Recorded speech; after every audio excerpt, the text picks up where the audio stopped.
One rhyme at a time, unpacking the meaning and the muse with the Poetic Diva is podcast programming that reminds us of the connection between poetry and mental and emotional wellness. This program has been brought to you by Rhyme and Chat Interactive Poetry Organization and the financial and technical support of the Lyndhurst Foundation, Arts Build, Amplify, First Property Management, and our Chattanooga local NPR station, WUTC 88.1. So, whether you're a poetry enthusiast or simply someone seeking inspiration and understanding, join us as we unravel the threads of creativity and introspection, one rhyme at a time. Welcome to the conversation. Welcome to One Rhyme at a Time, Unpacking the Meaning and the Muse podcast, where poetry meets mental wellness, right here in the heart of Chattanooga, Tennessee. I am your host, the Poetic Diva, and I am thrilled to embark on this poetic healing journey with you. As in every episode, we are being visited by a poet and a mental health professional. In this episode, we are talking about grappling with grief. We are joined today by poet Mama T. Mama T is not a Chattanooga native, but she has made Chattanooga her home. She has been writing poetry since she was 12 years old. For Mama T, writing poetry is very healing. When performing, she likes to incorporate music and singing into her poetry. In her free time, she enjoys spending time cuddled up with her fur babies, watching stand-up comedies, sitcoms, and crime and legal dramas. She also enjoys spending time with friends and family. Mama T is a very spiritual person, and if you get to know her, you will know that she has a song for just about everything. So let's listen in as she shares her poem, Stupid Apology, on One Rhyme at a Time.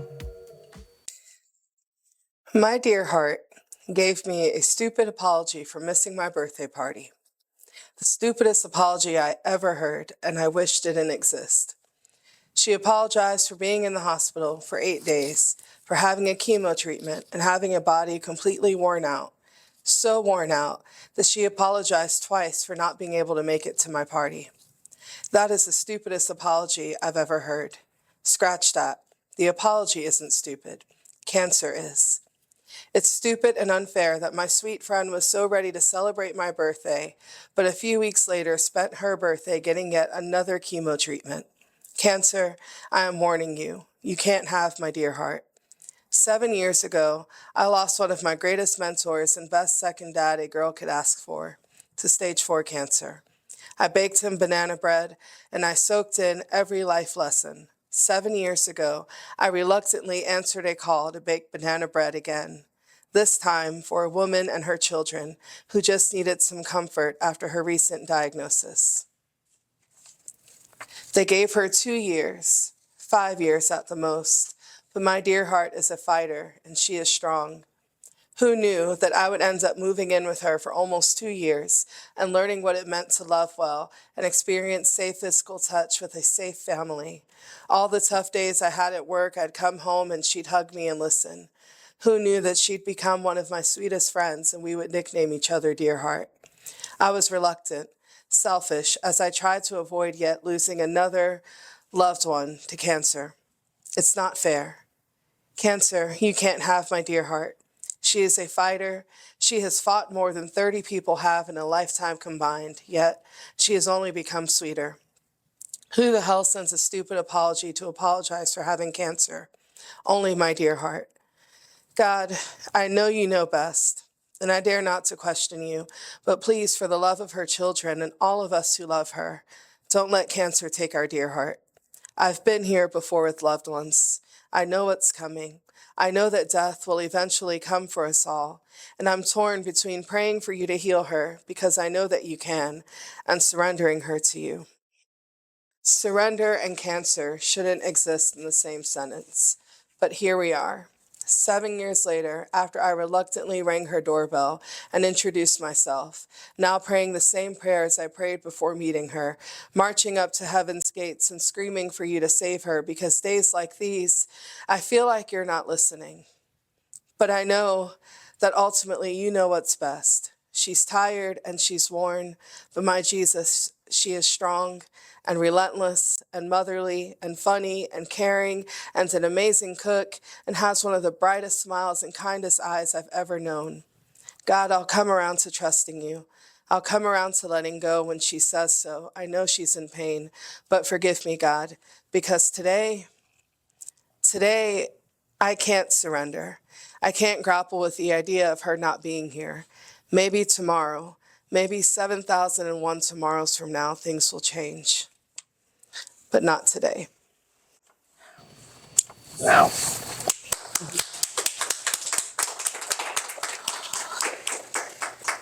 Well, thank you, Mama T, for sharing your poem with us.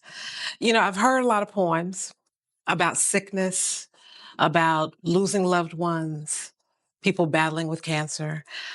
But for you to come from the perspective or from the angle of it being just a stupid apology, give us a little bit of background on what made you decide to come at that particular topic in that way.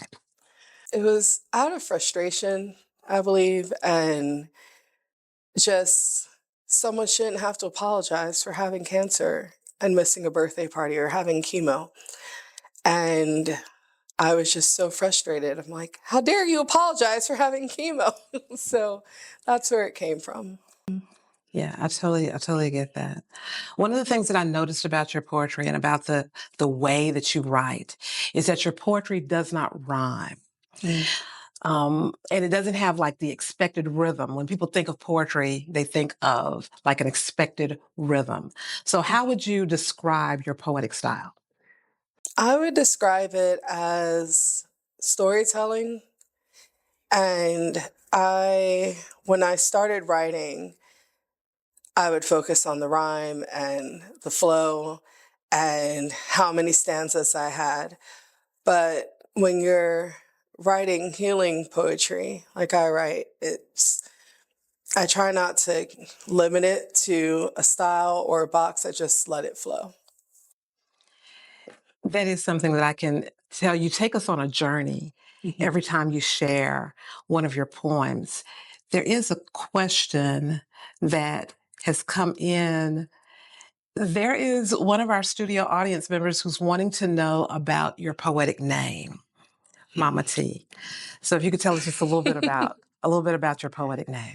Yes, Mama T. Actually, one of my friends, just randomly one day I was at a church group taking care of some kids and making sure everyone was good and everyone was taken care of. He's like, "You're like a mama. I'm going to start calling you Mama T." And I said, "You know what? I think that's going to be my poet And name." it stuck. And it And it stuck. stuck. And it stuck. There's something maternal and nurturing in the poetry that I hear that comes from you. Um, so I do understand the Mama T. I do totally get that. Take us on a journey of your writing process. So from the time that you decide that you're going to put pen to paper, what are the types of things that go through your mind to get you from the very beginning, from concept to the finished product? So every poem is different. This poem in particular, I don't remember which came first, but I do remember the song. I always have a song in my heart. And usually I'll get a song and I'll hear it, and it's like one line and the song will stick out to me. And that song was Tomorrow by Avril Lavigne. And I started out writing about the stupid apology. And then I just went in and something just told me, share your story, take us on a journey of where we started to where we are now. So what is that line? Let's see. let's see. I'll put you on the spot Says, with that. yeah. It's like a repetitive. It says, not today, today, today, tomorrow it may change. And it's like, I want to believe you when you tell me that it'll be okay. Not today, tomorrow it may change. Right. Right. Well, that's a really powerful line. It's a really powerful line. That today, not today, but tomorrow things may change. And so when I came to the end, I'm like, I'm not even okay with losing her tomorrow. So maybe 7,001 tomorrows from now, because that's where I was when I wrote it. I love the fact that in the way that you ended the poem, that you gave yourself grace and that you gave yourself permission to not be okay. Yes. Like it's okay to be in pain. It's okay to like be in this moment and maybe in the future, but not today. Yeah. So the writing of the poem, how did that help you along your healing journey? For starters, I was able to share that poem with her before she passed. And so that was really healing. And just, there's a line in here about, marching up to heaven's gates. And just, this poem was, I think of it as me wrestling with God, like God wrestled with Jacob. And it's like, God, I'm not letting you go. I'm not ready for this yet. So will you please hang on to me? I caught that there's a conversation that takes place between you and Cancer. And then you give us a little bit of information about your relationship with Cancer. And then you give, you go back to a conversation with Cancer and then a conversation with God.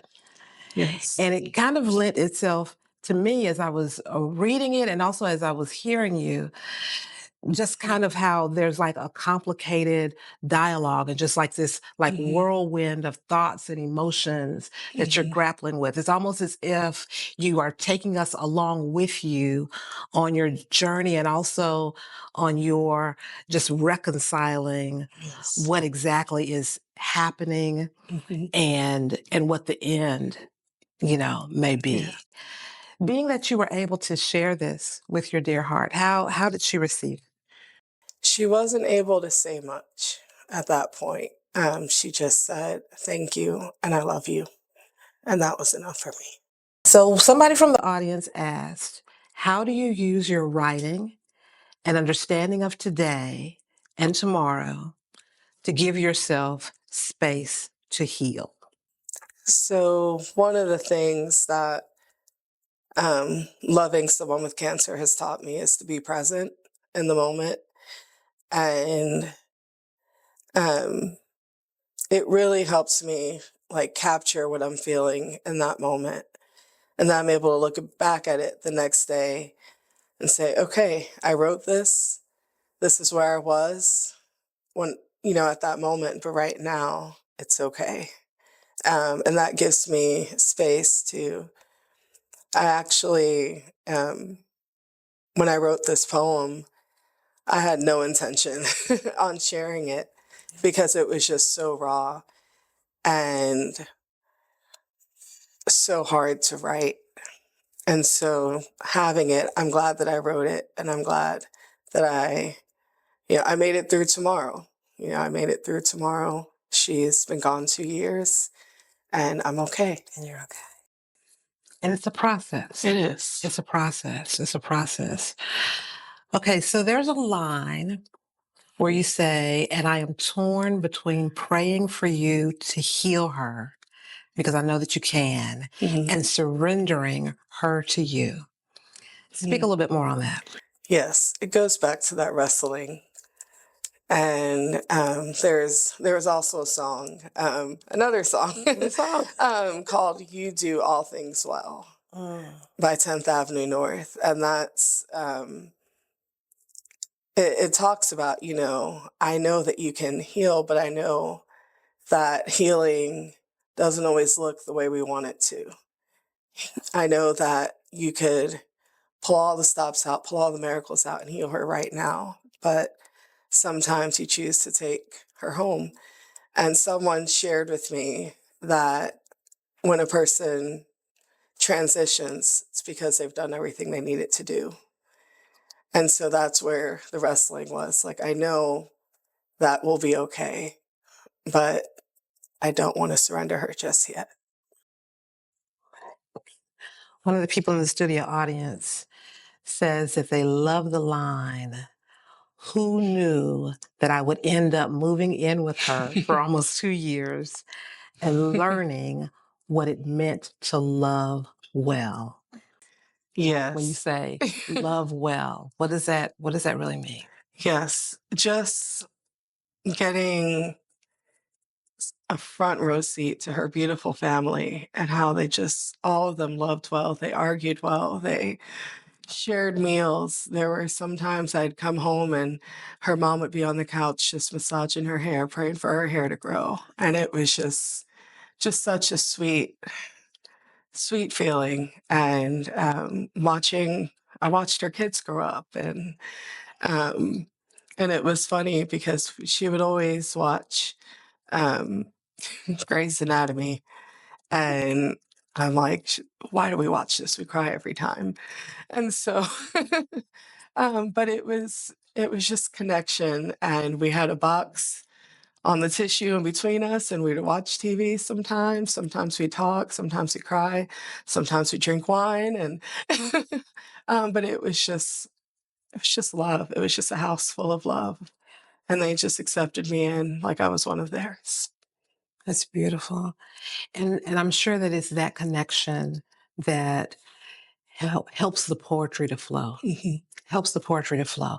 Now, I know that in this case, and I know in every case when a poet writes, this is mhm, my disclaimer that I always give, that it's not always about the poet. Sometimes mhm. we are inspired by, something that we've read or something that we've seen. Yes. I know that in this case, this is about you. Mhm, Do you find that when you are writing, that those are usually the things that you're writing about? It's generally something that's actually from your heart, an actual life experience? Or do you find that there are some times that you are inspired by other people's stories and things of that nature? both. A lot of my poetry is from my own personal experience because I write to heal and I write to give voice to those who don't know how to say what they're feeling. Um, but yeah, I would say that a lot of my poetry comes from personal experience. I get that. I get that. Do you ever find yourself writing poetry for others? Hmm. Yes, I do. Um, I I write quite a few poems for others, just what they mean to me, their relationship, um, how they've poured into me, and things like that. And I've just one thing about having a lot of loss in my life is, to cherish the ones that you have. So, That is so powerful and so very true. And that actually leans into the next question that I was going to ask you. So you may be giving me the exact same answer. But as people read this particular poem, what is the thing or the things that you want them to take from hearing and reading this particular poem? yes, it came to mind earlier and it's coming to mind again. So I guess I'm going to say it, that the grieving process doesn't always start after a person passes on. Mm. And for me, it was starting the last, couple months because we knew what was coming. And so a lot of this wrestling um, that I go through in the poem, I want people to know that it's okay to wrestle and to not be okay with wanting their loved one to pass on, even if they are in pain, because you want them here.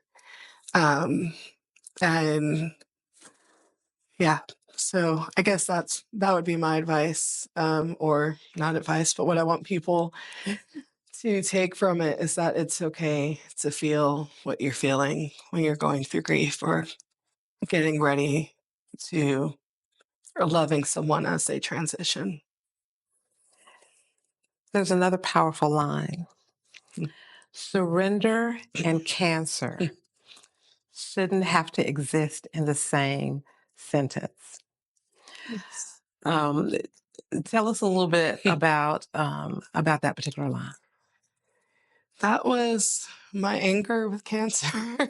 Yeah. I was just so angry that I'm talking about cancer and surrendering because there should be healing. Like this shouldn't be happening. And um just, you know, in the church, surrender is a big thing. And I'm like, no, like I don't want to surrender. I want her to be okay. And I don't want to write this poem. But so that's where it came from. Surrender and cancer shouldn't have to exist in the same sentence, but here we are. But here we are.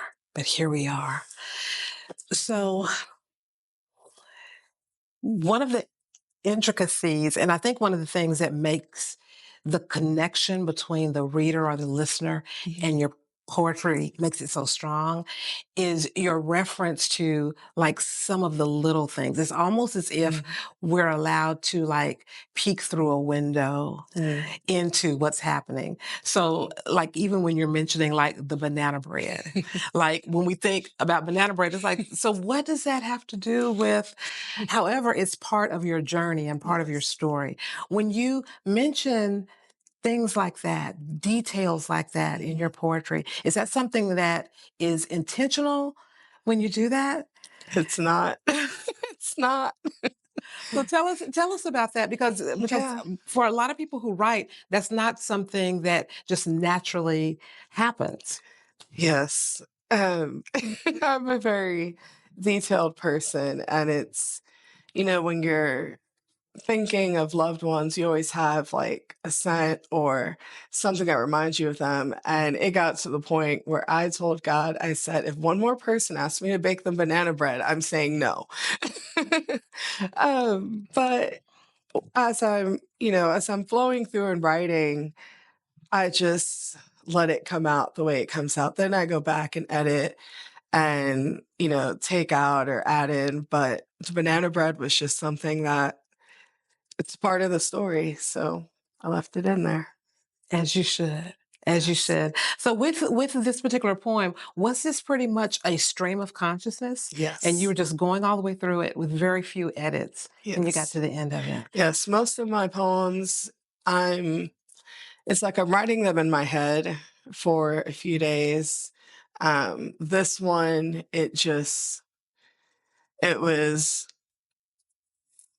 it came after seeing her post that pretty much said, I'm tired. And after that, I just sat and I wrote and wrote and wrote until I stopped. And then I left it alone and came back to it the next day and kind of went through and made edits. But most of what you see here is just, it came out within 20 minutes.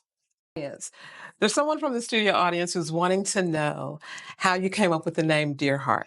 Yes. So it was something that she had named me. And then I just started calling her Dear Heart, and that was our name for each other. And I think one day she just told me, you're such a dear heart, and I love you so much. And it just kind of stuck.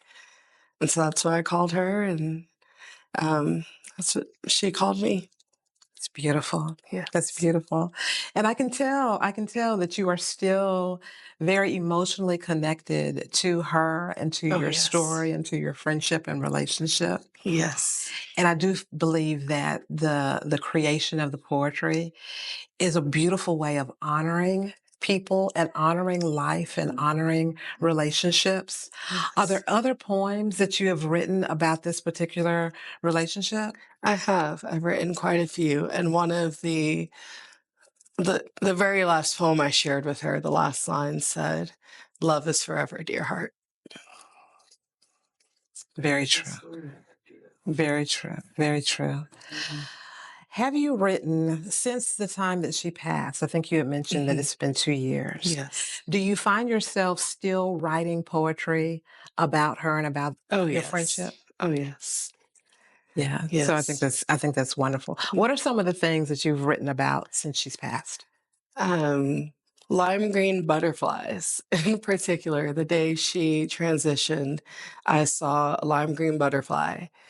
And when I got to the funeral, I was telling her sister, I saw a lime green butterfly. And then her niece was like, I saw a butterfly too. And we're all just seeing all these different colors of butterflies. We're like, that's her loving on us. And so I've written about that, and just I'm in the process of writing more poetry. Eventually, I want to take all the poems that I've written about our journey and put it into a book.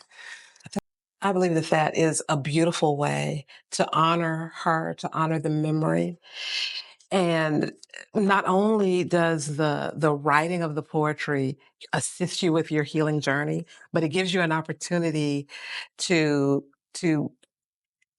keep those memories and turn it into something that's tangible, and it's a keepsake. So I think that's a beautiful, beautiful idea and a beautiful way to assist you along your journey. So if people are wanting to get in contact with you, what is the way that people can reach out to you? By coming to Rhyme and Chat events. Say it louder for the people in the back. Coming to Rhyme and Chat events. And how can they find out about when Rhyme and Chat events are happening? On Facebook. If you sign up for Rhyme and Chat's email, you get, emails about events. And what else? Did I miss anything? You're supposed to know all the answers. That was a test. I'm just trying to see if you know what to tell people. I'm just follow Rhyme and Chat on Instagram, on Facebook, on YouTube. Yes. Thank you, audience member. The studio audience. Y'all saved her. Yes. It's like, okay now. Well, pull your Rhyme and Chat card. Please don't. I love y'all. We love you too. And we thank you so very much for sharing with us this evening.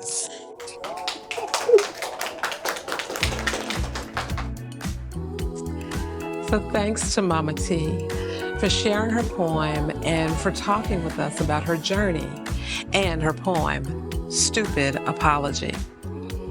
Now, the inspired topic from her poem is grief.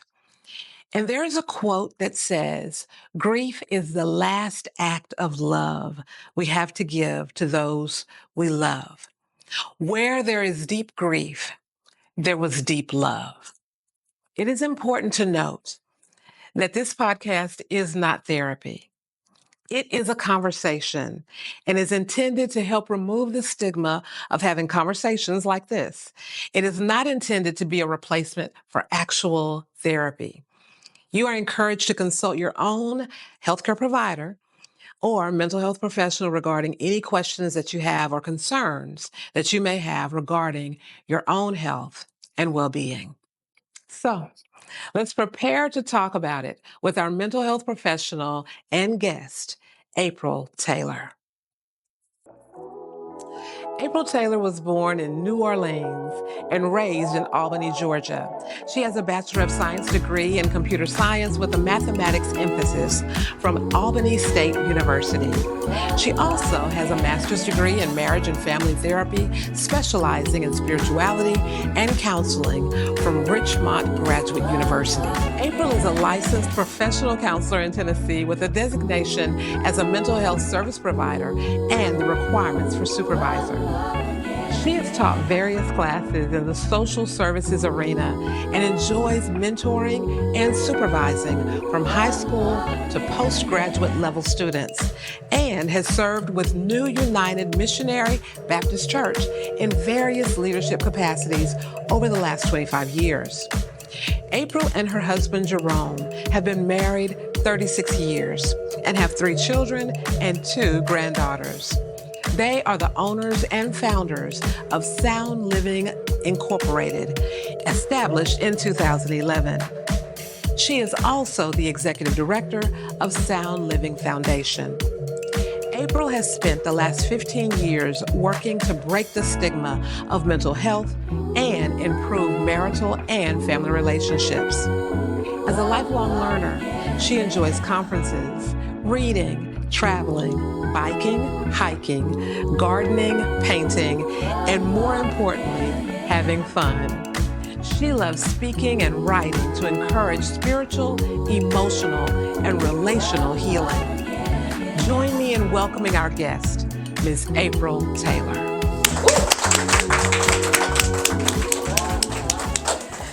April.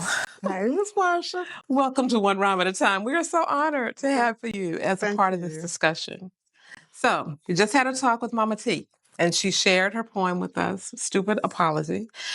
And there's a strong connection between her poem and the journey that some of us travel in grappling with grief. Yes. So, what exactly is grief? So grief is when we process our losses, whether that's a loss of a loved one or whether that's a loss of a job or anything. It's just processing the loss that we have. And I love the quote that you have about love because it's really just dealing with the love that we have for that person or the love that we had, the relationship that we had to the thing like the job or to whatever it is that we lost. I really appreciate the fact that you made it to where grief isn't necessarily about somebody passing away all the time. So, what are some other ways that we may experience grief? So you may grieve the loss of a job.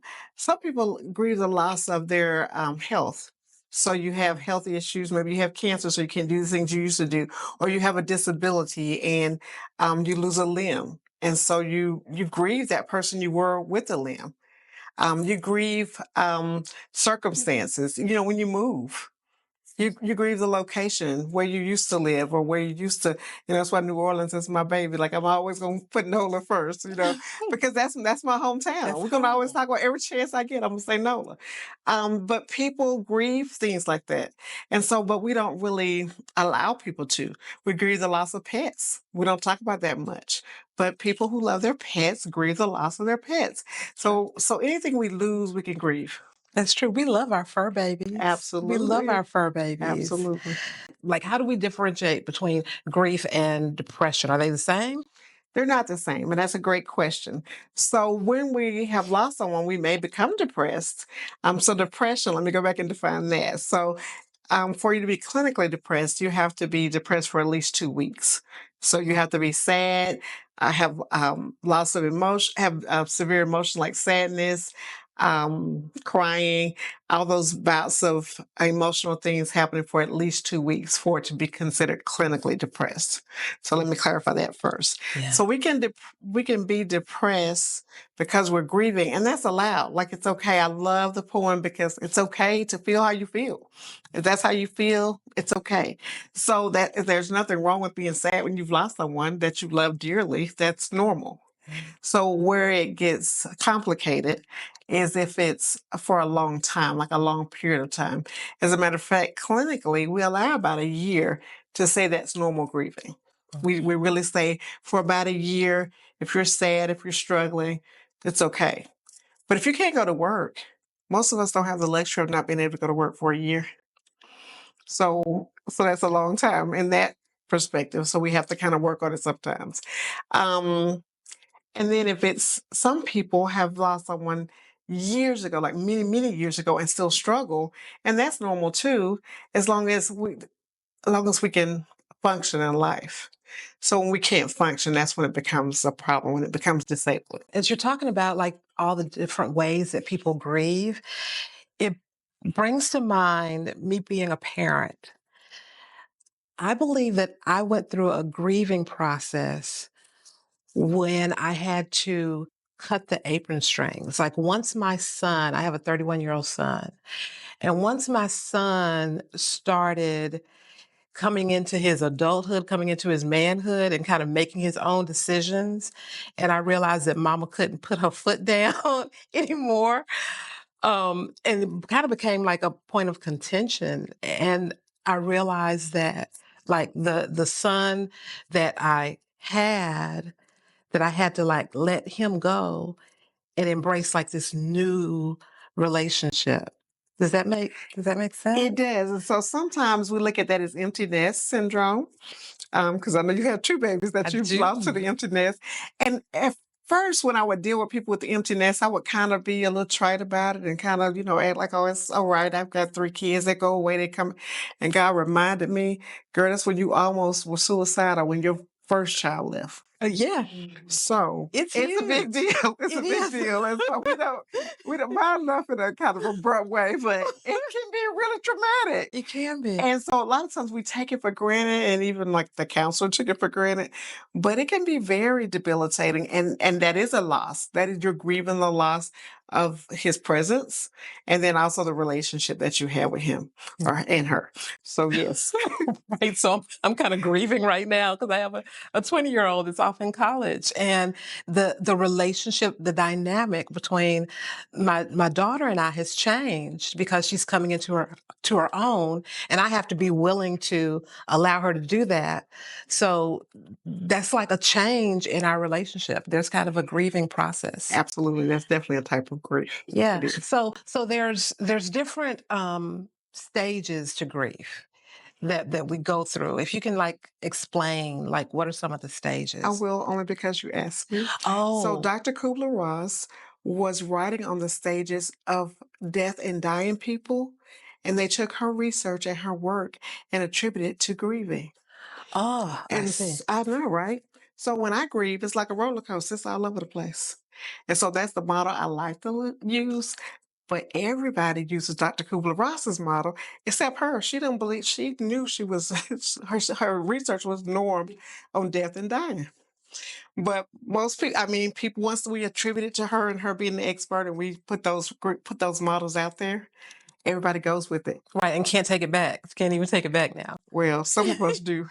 People who write things now, they denote her research, but they do what I just did. Right. And let you know that it's normed on death and dying and not grieving people, which is dangerous if you think about it, because people who are dying grieve differently from people who are grieving. That is true. And so most of us grieve all over the place, and we don't grieve in stages.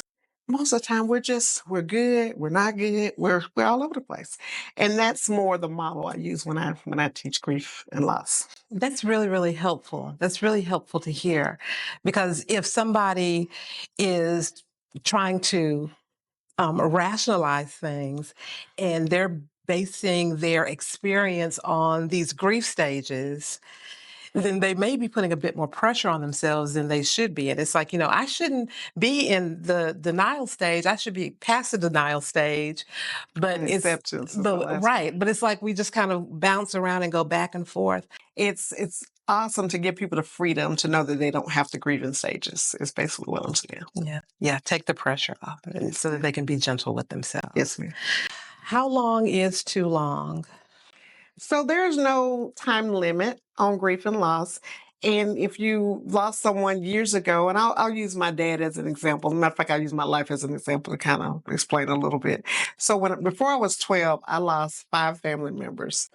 My dad, my grandmother, his dad, his cousin at the same time, and then an uncle before I was 12. No counseling, no anything. We just lost all those people. And we went back to school and processed like normal. That's what we do, right? Brushed it on the rug, never talked about it again. That was life.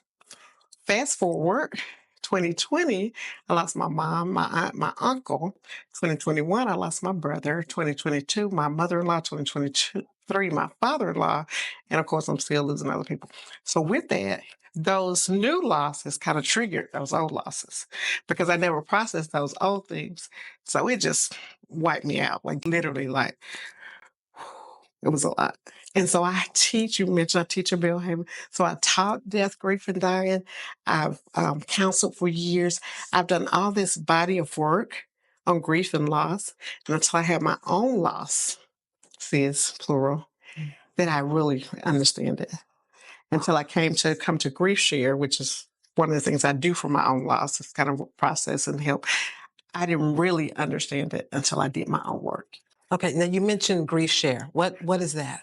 So Grief Share is a program. It's a local program, but it's also a national program. And it's where you can go and process your grief. I would send people to it for years and years and years. And sometimes people would say, April, this is nice, but they didn't look like me and they didn't really understand me and I ain't going back. And I'm like, okay. So then I heard a program in Dallas and they were like, we need to have this in our community. I'm like, we do. So I started praying. And then in the meantime, some other people were praying. And so some churches started to bring it to our community. So now we have at least 5 or 6 chapters locally. Here in Chattanooga. Here in Chattanooga. I think it was what I needed, but it's helping so many other people.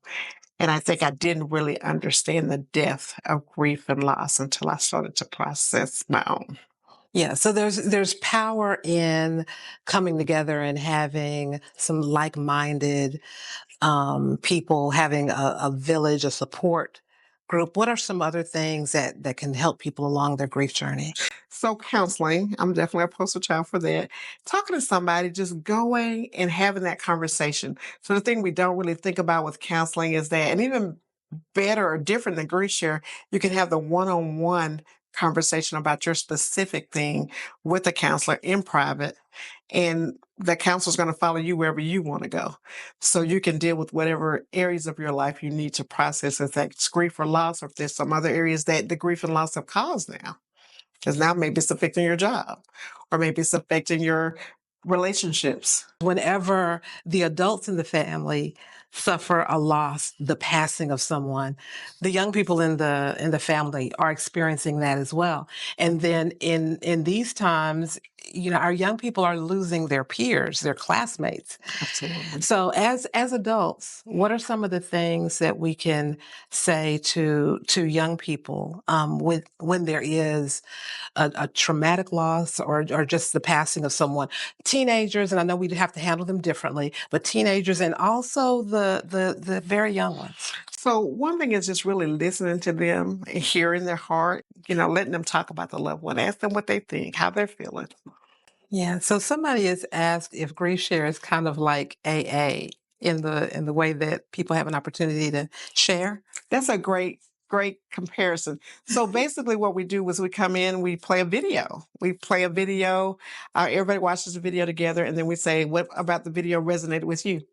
And so people get to talk about it. And the 2 things I like most about grief share is that it's biblically sound. It is a faith-based program, but it's also clinically sound. When I went the first round, it was 3, edition 3.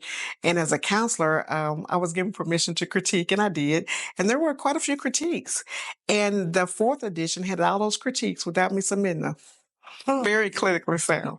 So I was so proud of that. Even there's a chapter on getting stuck, and I wound up saying that I was stuck in the class, and nobody understood me being stuck. And being at church, people were like, "Baby, you can't be stuck. There's a Bible verse for that, and you're gonna be all right." And I said, "No, I'm a therapist, and I can tell you that I'm stuck, and I know I'm stuck, and I know what that means, and I'm stuck." And so by sharing, I think a lot of other people to be able to share, but B, and we didn't submit these to grief share. They just fixed it. And it's all very, like when we went through the next round, all the critiques I had were fixed. Yeah, so that improves your confidence in the program. Absolutely. And I think that's probably a really, really important thing to have as you are, looking for something to support, a program to support, a counselor to support, being able to find one that you trust. And so you had mentioned the term being stuck. So kind of elaborate on that. What does that mean to be stuck?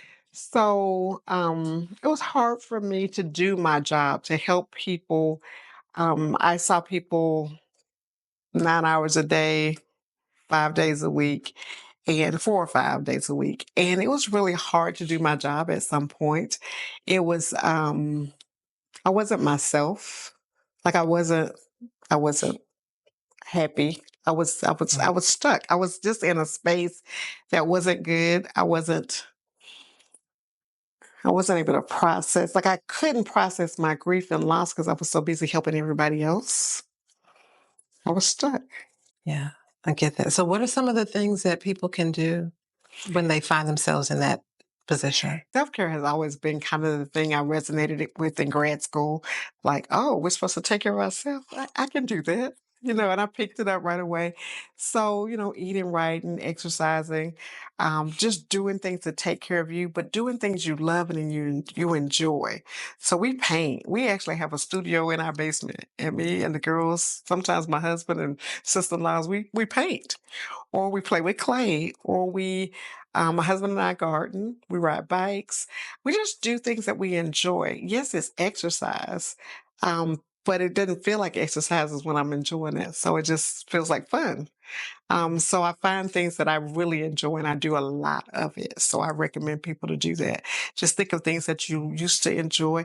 I love poetry. I love that people are writing, writing books, journaling. Even if you don't write poets, but just journal is something that you can do. So there's lots of things you can do to heal.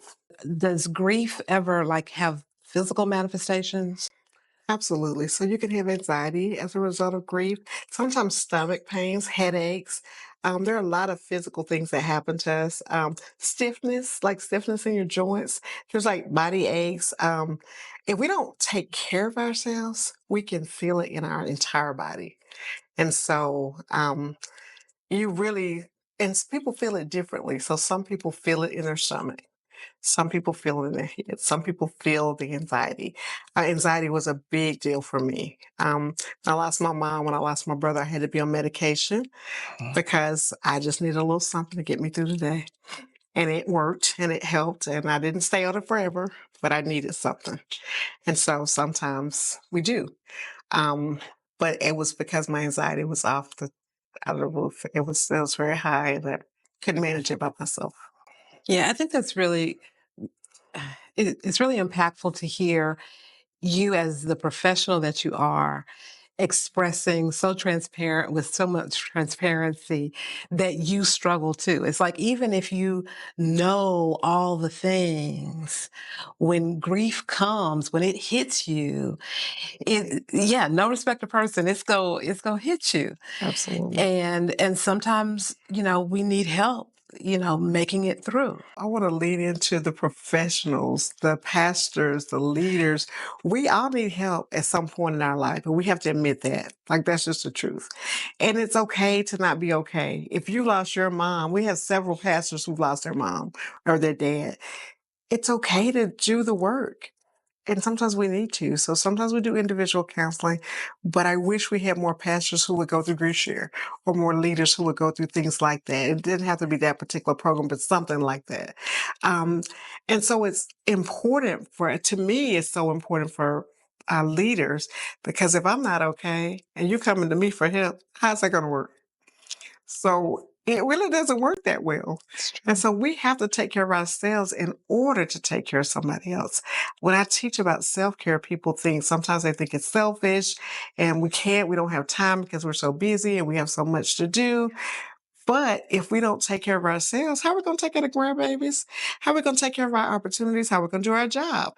How are we going to, we can't do any of that if we don't take care of us. And even the Bible says, love your neighbor as yourself. Oh, we're supposed to be loving ourselves? And it's okay to love ourselves? It is.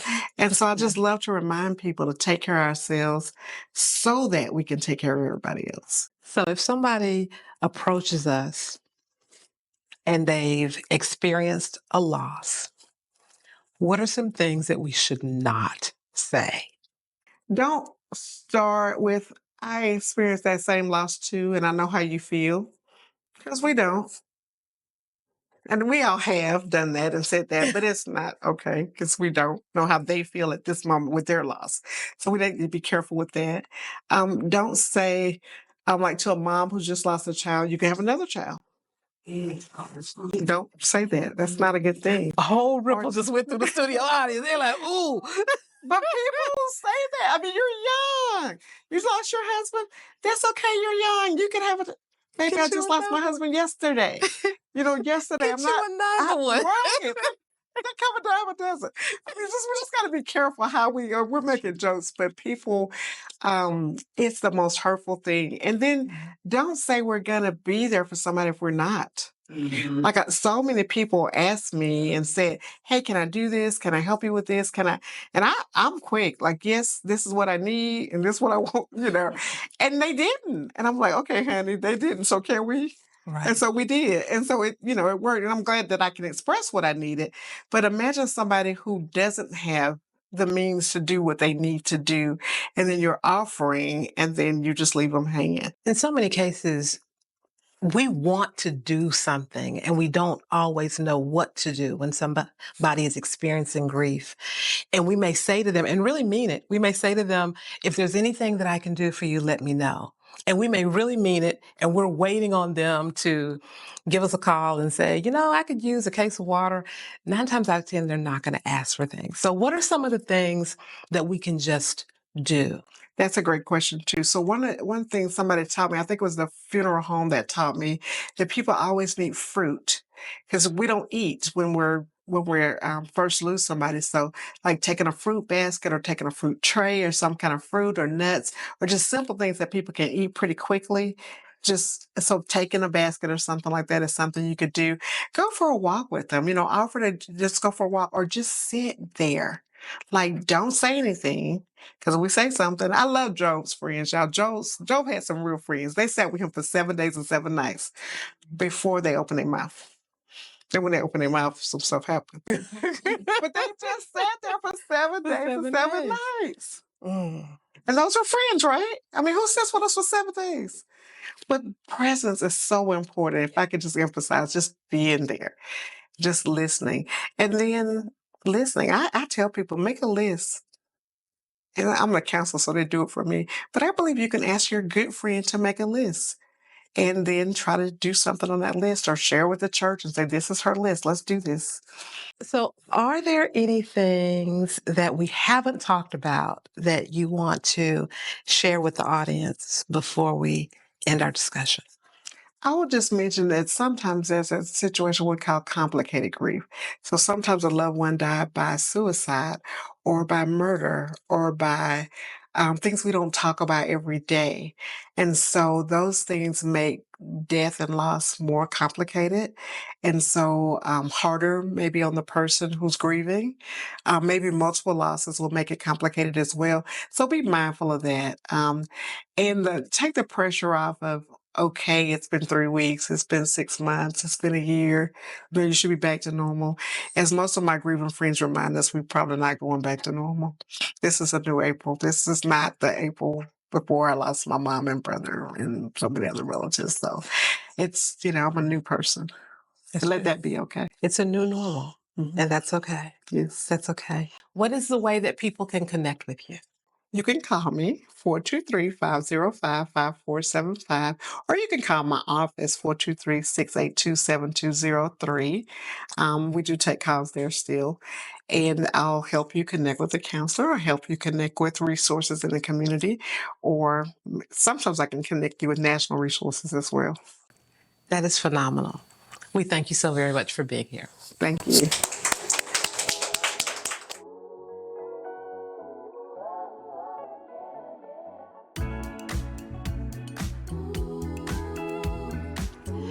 As we conclude another insightful episode of One Rhyme at a Time, I want to thank our featured poet, Mama T, our guest mental health professional, April, our studio audience, and of course, you, our listeners, for joining us in this conversation. We would like to hear from you. What grief are you grappling with? How are you navigating in these times? Where do you find your peace? Tell us in an original poem that you've written in response to this podcast and submit it to RNCPoetry@gmail.com for the chance to have your poem read on an upcoming episode. It is our hope that this conversation reinforces the fact that everyone grieves in their own way and in their own time. It is all part of this life's journey. It is our response to grief and the choices that we make in caring for ourselves that matter in the long run. We discussed several options, including seeking professional help and finding a support system, writing, is also a tool that can assist us along the way by giving us an outlet to express ourselves in a tangible and healthy way. I'd like to end this episode with a famous quote from Helen Keller that says, "What we have once enjoyed, we can never lose. All that we love deeply becomes part of us." Until next time, this is the Poetic Diva. May your days be filled with inspiration, healing, and poetry, one rhyme at a time.